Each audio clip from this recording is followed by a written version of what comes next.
On se retrouve en plateau aujourd'hui avec Jean-François Di Meglio. Vous êtes président du centre de réflexion l'Asia Center. Ravi de vous avoir parmi nous. Bonjour. Il y a un sujet d'actualité, bien sûr, et on ira plus par la suite dans les mouvements un peu structurels, parce que c'est ce qui m'intéresse aujourd'hui, mais il y a un sujet, bien sûr, d'actualité. Chine-Japon. J'aimerais juste qu'on écoute un son, c'est celui de votre collègue qui était justement invité dans l'émission Good Morning Business, Jean-Yves Collin, qui évoque ce sujet Chine-Japon, et j'aimerais juste que vous rebondissiez par la suite.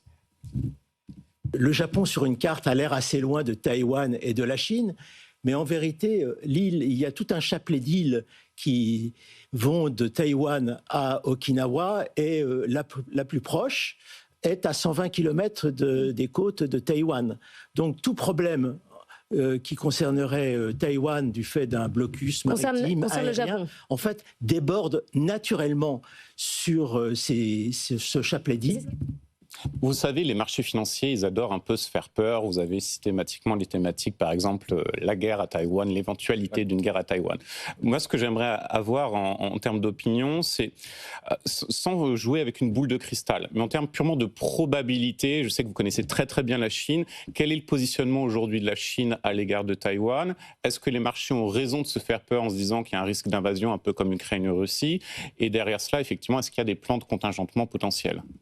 Écoutez, si on regarde les stratégies d'entreprise, en tout cas les entreprises que nous connaissons bien en Europe, après on va parler des stratégies d'entreprise asiatiques, entre le risque chinois, ça veut dire le ralentissement de la Chine et la réappropriation de business qui appartenaient à des étrangers. Alors je ne dis pas qu'on va nationaliser, mais reconquête du marché domestique par des firmes chinoises. Donc ça, c'est le risque chinois. Et le risque taïwanais, c'est effectivement ce que vous venez de dire, un risque brutal, majeur, géopolitique. Eh bien, en fait, ces risques sont totalement asymétriques.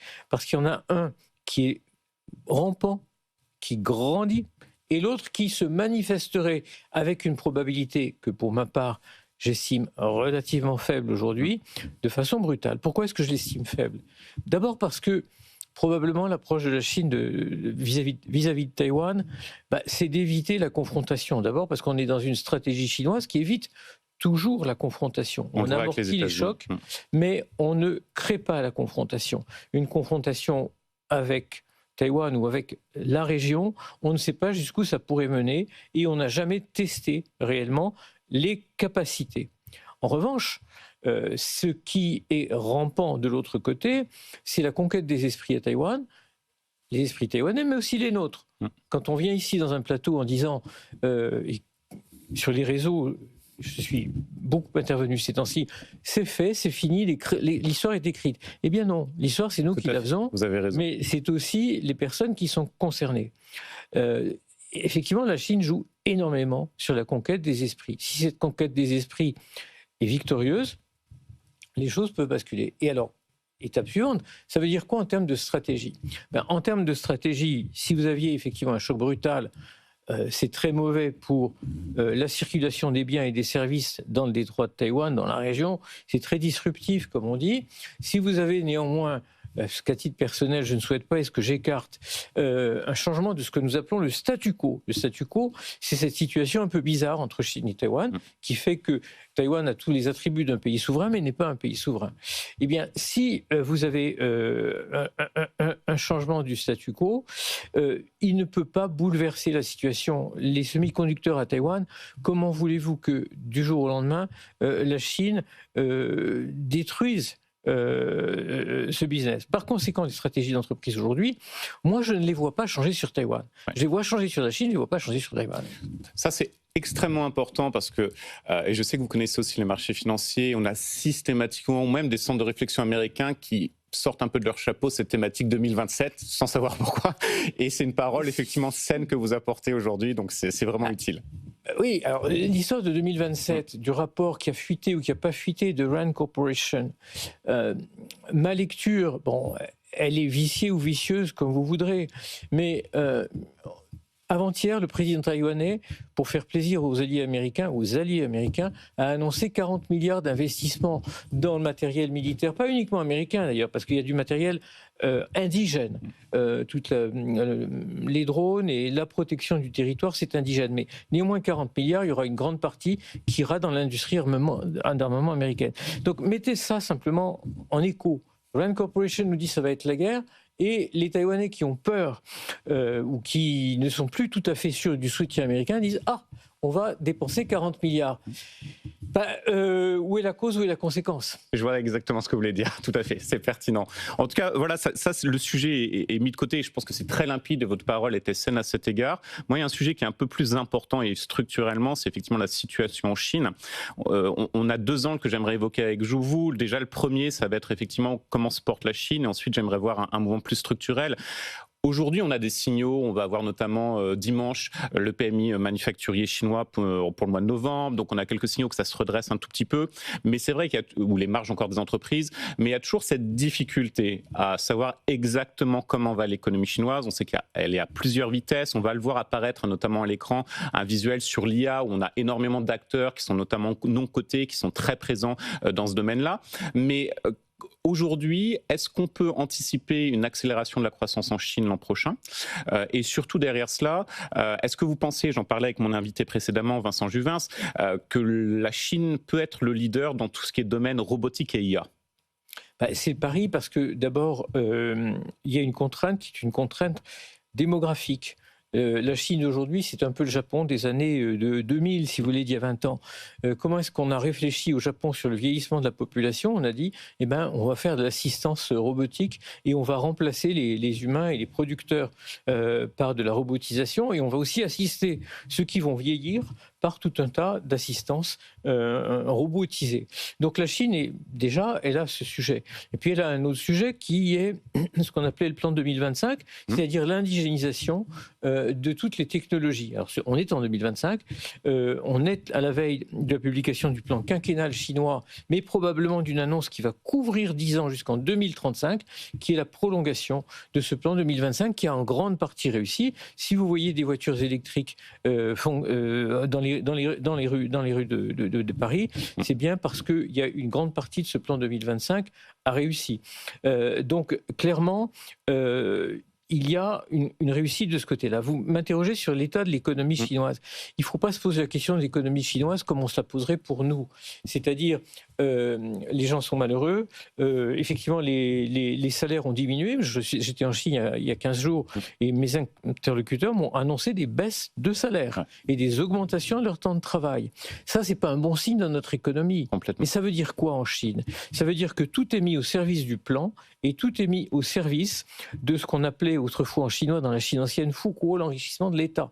L'enrichissement de l'État, c'est pas l'enrichissement des dirigeants, c'est le fait que l'État fort va permettre la présence de la Chine sur la scène internationale. On a une acceptation sociale de ces mesures ? Et c'est le sujet suivant. C'est, je dirais, mitigé. En tout cas, l'acceptation est beaucoup plus forte que chez nous. Si vous nous annoncez chez nous, regardez ce qui se passe pour le budget. Tout à fait. Bon, si vous annoncez des mesures impopulaires, eh bien, ça va bloquer. En Chine, il y a effectivement la montée d'un mécontentement et d'une défiance par rapport au pouvoir qui se traduit dans la consommation. Pourquoi est-ce que la consommation n'est pas si forte ? C'est bien parce qu'il y a une défiance. Elle a commencé au moment du Covid, dans la sortie du Covid. Elle se poursuit parce que ce contexte, qui pour les individus est relativement défavorable, les conduit à la défiance et à l'épargne. Est-ce que c'est mauvais pour le PIB chinois ? Est-ce que c'est mauvais pour la place de la Chine ? Pas tout à fait. Donc c'est effectivement une tendance qui ne va pas changer, puisque vous avez un peu en termes de marotte ou d'arlésienne, peu importe le terme qu'on utilise, chaque année, lorsque vous avez les prévisions des économistes, on vous dit « Ah, ça y est, ça va être la relance de la consommation en Chine, ça va changer du jour au lendemain ». Vous n'êtes pas du tout aligné avec ça. De mon côté, si vous voulez, c'est pas pour se citer soi-même, mais ça fait 10 ans que je dis que la consommation chinoise, pour qu'elle devienne le moteur principal de la croissance, il faut qu'elle soit supérieure à la croissance moyenne. Pourquoi ? Parce que la croissance chinoise a été faite par les infrastructures et les investissements à long terme.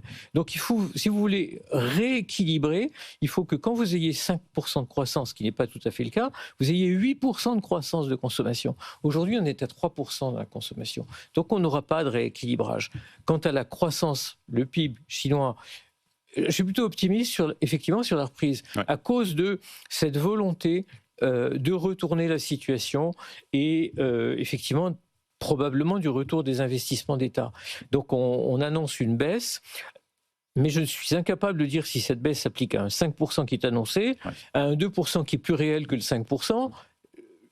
Il faut reconnaître, et effectivement, je pense qu'il faut être humble à cet égard. Je suis complètement aligné avec ça. Il y a une autre marotte sur le marché, j'en profite, qui est toujours la dévaluation, non pas dépréciation, mais dévaluation du yuan, qui serait, alors c'est le schéma un peu classique, on dévalue du yuan, on espère que les exportations s'en sortent un peu mieux, sans oublier quand même des inconvénients très nets en termes de fuite de capitaux. Moi, je suis très dubitatif à cet égard, mais quasiment tous les ans, vous avez notamment les banques américaines qui vous disent, ça y est, le yuan va être dévalué parce que l'économie est justement pas à 5%. Vous en pensez quoi ? Là encore, et on n'est pas là pour faire ni l'éloge de la Chine, ni défendre la cause de la Chine, mais c'est très facile pour le partenaire américain de dire que si la Chine réussit, c'est parce qu'elle a une monnaie sous-évaluée. C'est un argument qu'on a utilisé pour le Japon et ça a marché. Les malheureux Japonais, ils ont payé ça pendant 15 ou 20 ans. La Chine, elle a une grande différence avec le Japon, c'est qu'elle contrôle complètement la parité de sa monnaie parce que son compte de capital est verrouillé. C'est-à-dire qu'on n'a pas une liberté d'échange autrement que sur le domaine purement commercial. Et les banques publiques sont très efficaces quand elles interviennent sur le marché d'échange. Et on va buter très vite si on dévalue trop. Sur les importations de matières premières. La Chine est une grosse importatrice de matières premières. Donc effectivement, elle ne peut pas se permettre non plus de payer trop cher par rapport à sa capacité, ces matières premières. Il est vrai qu'elle importe, non pas de moins en moins, mais disons que ça se ralentit, parce que comme sa croissance ralentit, effectivement, et on le voit sur le coût des matières premières qui sont importantes pour la Chine. Elles ne sont pas sous la pression qu'elles subissaient il y a 2 ou 3 ans. Néanmoins, c'est aussi la limite. Et puis, il y a les arguments sérieux. Puis, dernier point, on réfléchit toujours en termes de Chine comme si c'était Chine-Occident. Mais la Chine fait partie d'une région. Oui. Et donc, d'évaluer, ça veut dire aussi regarder ce que font les autres. Ça peut rendre service à la Chine dans certains cas, mais ça peut aussi la desservir. L'économie asiatique, comme vous le savez, est de plus en plus régionalisée. Le grand mouvement de ces derniers mois, ça a été le reshoring asiatique, de la même façon que nous avons un reshoring en Europe. C'est tout à fait le dernier sujet dans les quelques minutes qui nous restent que je voulais aborder, donc vous me lancez sur ça et donc c'est opportun. J'ai l'impression en termes de grands mouvements structurels qui va prendre du temps, mais vous avez un mouvement effectivement de régionalisation des échanges très net en Asie, où finalement l'Asie achète auprès de l'Asie aujourd'hui, donc c'est vraiment un phénomène structurel.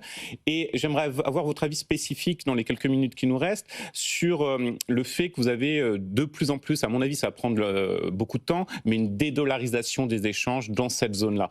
Est-ce que ça vous paraît crédible ? Je pense que vous serez aligné sur le fait que ce ne sera pas du jour au lendemain. J'aimerais avoir votre sentiment. C'est un objectif, mais c'est extrêmement confortable de se servir de la monnaie de l'autre et de ne pas soumettre. C'est encore une fois le cas japonais. Dans les années 2000, les Japonais ont résisté comme ils ont pu à l'utilisation de leur monnaie par les autres, l'internationalisation, parce qu'à ce moment-là, vous perdez le contrôle de votre monnaie.